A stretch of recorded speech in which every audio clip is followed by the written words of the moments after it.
ये अर्थात मुनि को हर कार्य निर्जरा की भावना से करना चाहिए कि मेरे कर्म निर्जरा हो रही है, मेरे कर्म निर्जरा हो रही है। मुनि को व्याख्यान देना है तो ये भावना रहे कि मैं कर्म निर्जरा के लिए प्रवचन दे रहा हूं। ऐसा नहीं कि 5 लोग आए तो हम व्याख्यान क्यों दूं, 50 आएंगे तो दूंगा नहीं। व्याख्यान देना है, प्रवचन देना है, मेरे कर्म निर्जरा, मेरे स्वाध्याय हो रहा है, कर्म निर्जरा हो रही है, इसलिए प्रवचन देना चाहिए। तो निर्जरा, हर कार्य में निर्जरा।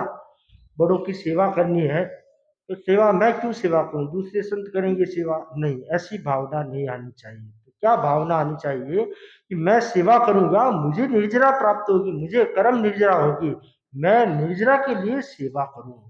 मैं प्रतिलेखना करता हूं, मैं निर्जरा के लिए करता हूं, मैं प्रतिक्रमण करता हूं, निर्जरा के लिए करता हूं। अर्थात मुनि का हर कार्य में निर्जरा की भावना जुड़नी चाहिए। पुराने साधु साध्यों को देखते हैं तो उनके मुंह से ये सुना जाता है, भाई मैं मेरा काम जब तक कर सकती हूँ, मेरा काम मैं आपको क्यों दूं, मैं कर सकता हूँ तो मैं काम आपको क्यों दूं, मेरा छोटा मोटा काम मैं कर सकता हूँ तो दूसरे साधु साधियों का सहयोग क्यों लूं, यानी मेरी निर्जरा मैं आपको क्यों दूं। जब तक मैं स्वयं समर्थ हूँ अपनी निर्जरा करने में, तब तक मैं दूसरों को सेवा का सहयोग क्यों लूं, दूसरों को निर्जरा का अवसर, निर्जरा के लिए क्यों, मैं अपनी निर्जरा क्यों छोड़ूं, मैं स्वयं निर्जरा करूं। तो ये निर्जरार्थिता की जो भावना है, वह भावना बहुत ही महत्वपूर्ण है। ये भावना जहाँ होती है वहां पर व्यक्ति स्वावलंबन का जीवन जीता है। जीवन में स्वावलंबन बहुत जरूरी है, और जहाँ स्वावलंबन नहीं होता है, जहाँ परावलंबन होता है, वहां पर जीवन में बहुत सारी समस्याएं आ जाती है। परावलंबी आदमी कब बनता है कि जब वह समर्थ न हो, तब उसका परावलंबन मान्य है, औचित्य है उसका। परंतु जब स्वयं समर्थ है, तब उसे परावलंबी नहीं बनना चाहिए, उसे स्वावलंबी रहना चाहिए। तो स्वावलंबन की प्रेरणा कहाँ से प्राप्त होती है, निर्जरार्थिता की जो भावना है वह स्वावलंबन की प्रेरणा देने वाली है। तो हर व्यक्ति अगर स्वावलंबी बन जाता है तो बहुत सारी समस्याओं का समाधान हो जाता है।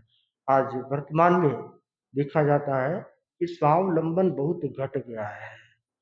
कार्य हो सकता है, कार्य का तरीका बदल गया हो, परंतु स्वावलंबन कम होता जा रहा है। और स्वावलंबन कम होने के कारण, पर्याप्त श्रम नहीं होने के कारण व्यक्ति धीरे धीरे बीमारियों की ओर अग्रसर होता है।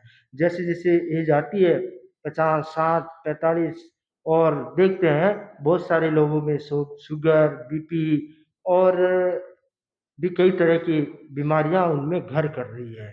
तो उसके लिए जरूरी है कि हम प्रारंभ से स्वावलंबन हमारा मूल मंत्र रहे, श्रम परिश्रम हमारा मूल मंत्र रहे, कि जब तक मेरे हाथ पांव चलते हैं, जब तक मैं समर्थ हूं, तब तक मैं दूसरों की सेवा से बचने का प्रयास करूंगा।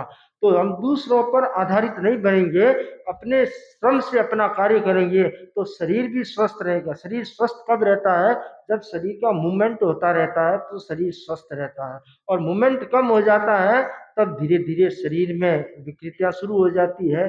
तो जरूरी है ये निर्जरार्थी भावना, मेरा कार्य मैं स्वयं करूंगा, ये स्वावलंबन की भावना जागृत होती है तो व्यक्ति लंबे समय तक स्वस्थ रह सकता है। तो निर्जरा जो आत्मा की उज्जवलता को बढ़ाने वाला तत्व है, निर्जरा के द्वारा आत्मा की उज्जवलता होती है। और निर्जरा के जो विभिन्न प्रकार बतलाए हैं, उन प्रकारों का उपयोग करना चाहिए। तप निर्जरा का एक प्रकार है, हर व्यक्ति तप कर सकता है। कैसे कर सकता है, थोड़ी सी जागरूकता रखे तो आप तप कर सकते हैं। नौकारसी छोटा सा तप है, बहुत सारे व्यक्ति कर सकते हैं। रात्रि को 12 बजे से पहले त्याग कर दिए कि सुबह नौकारसी तक चारों आर पानी का त्याग है। प्राय खाते पीते नहीं है, परंतु त्याग भी नहीं करते हैं तो नौकारसी नहीं होती है। और त्याग कर दिया तो एक नौकारसी तप हो गया, निर्जरा का कार्य हो गया। खाना खाया, खाना खाने के बाद 2-3 घंटा, 4 घंटा, 5 घंटा, और कई लोग तो 8-8 घंटा तक कुछ नहीं खाते हैं, परंतु त्याग नहीं करते हैं। तो वो त्याग कर दिया, आपको पता है कि 3 घंटे नहीं खाना है, 5 घंटे नहीं खाना है, तो 3 आहार का त्याग कर दिया या 4 आहार का त्याग कर दिया, जिसकी सुविधा है, तो त्याग करने से आप निर्जरा के क्षेत्र में प्रवेश कर लेते हैं, निर्जरा चालू हो जाती है। तो कर्मों की निर्जरा के लिए जागरूकता बहुत जरूरी है। जागरूकता जितनी अधिक होगी, व्यक्ति निर्जरा के क्षेत्र में आगे बढ़ पाएगा। और जागरूकता नहीं होती है तो वो करते हुए भी निर्जरा के लाभ से वंचित रह जाते हैं। कई कई परिवार के सदस्य बड़े जागरूक होते हैं, माएँ जागरूक होती है, छोटे-छोटे बच्चों को रात को सोते समय 3 आहार का प्रत्याख्यान करा देती, सूखे समाधि त्याग होता है, तो 3 आहार का प्रत्याख्यान करा देती है। बच्चे क्या खाते हैं? थोड़ा कुछ खाते हैं, उसका आहार रख करके बाकी का त्याग करा देती, बहुत सारे द्रव्यों का त्याग करा देती है, तो इससे उनकी निर्जरा का क्रम प्रारंभ हो जाता है। तो निर्जरा का खाता खुला रखें और निर्जरा का जो बैलेंस है वो बढ़ता रहे, और निर्जरा का बैलेंस बढ़ेगा तो जो अशुभ कर्म है वो क्षय होंगे, पाप पलायन करेगा, चित्त में निर्मलता और पवित्रता बढ़ेगी, और चित्त में निर्मलता और पवित्रता बढ़ेगी तो अपने आप आत्मा शुद्ध परिशुद्ध बन करके मोक्ष की दिशा में अग्रसर बन सकेगी।